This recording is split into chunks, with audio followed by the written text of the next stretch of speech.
Hello everyone and welcome to another one of my recorded assemblies.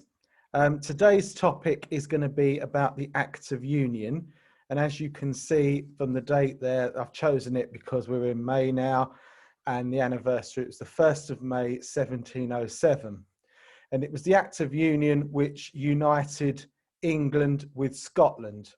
And if you look, the Union Jack there is slightly different from the one we've got today, because it was just a combination of England and Scotland. So although it looks very, very similar, it's not exactly the same as the one today, because it changed when Ireland joined the Union 100 years later.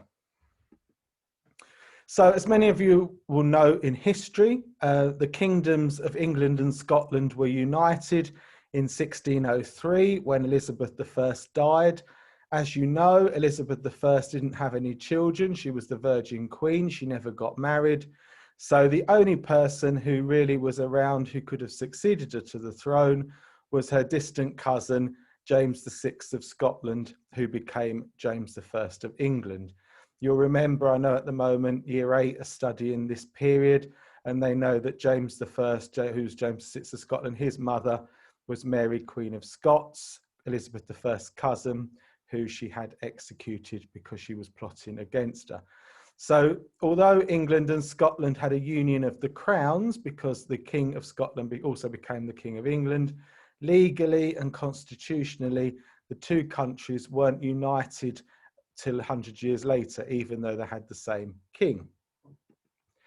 So it wasn't until the reign of James I's great-granddaughter, Queen Anne. As you can see, there's a painting, a portrait of Queen Anne there. She was queen between 1702 and 1714. She was the last Stuart monarch. You know about the Tudors and the Stuarts. She was the last of the Stuarts because she had lots of children, but they all died before she did. Very sad. She had lots of children and they all died in either as babies or small children. So it was her distant cousin, George I, took over from her when she died in 1714. But one of the major events of her reign was the Act of Union. So here is a copy of one of the Acts of Union. As you can see, it's all done very in calligraphy and all painted nicely with coats of arms. So this is the Act of Union, the Parliamentary Act between England and Scotland, uniting it into one country, which became Great Britain and later became the United Kingdom that we have today. This is a picture of some politicians coming to Queen Anne, holding over to the Act of Union. The reason why the Act of Union came about was because for financial reasons. It was because Scotland had used all of its money trying to invest in some schemes in Panama, in South America, and they lost all their money. Scotland was virtually bankrupt. So England decided that it would bail it out and give it lots of gold and money to support Scotland. But as part of that, they had to agree to unite the two kingdoms and have one parliament at Westminster in London like we have today. So going back to, I was talking to you about the Union flag, the Union Jack.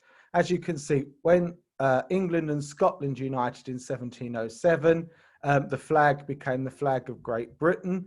It wasn't until 1801, when Ireland joined the Union and became the United Kingdom, that the St. Patrick's Cross was then added to the Union flag, and that's why it looks like it does today. So that little diagram here, I've shown you something like this before when I talked to you about St. George's Day, I think, about the different flags that make up the Union Jack, the flags of the United Kingdom. But in 1707, that's when the first Union Jack came about, by combining the flags of St. George's Cross for England and St. Andrew's Cross for Scotland. So when you look, because when I'm recording this today, there's a big election going on in Scotland, the Scottish Parliament election, and the debate is about whether Scotland should become a separate country and break away from England. But you now know some of the background to that. That was because Scotland had spent all its money back in the 1700s, and England lent Scotland money to bail them out. But as part of that process, they had to agree to become united and become Great Britain rather than two separate countries. And that debate has been going on for 300 years and it's still going on today. So we'll have to see what the outcome of all that will be.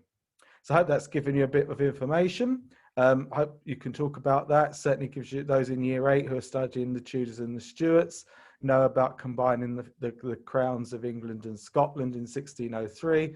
And as you can see, it was a political and constitutional process that took a couple of 100 years to create the United Kingdom that we have today. All right then, stay safe, keep well, and I'll see you out and about.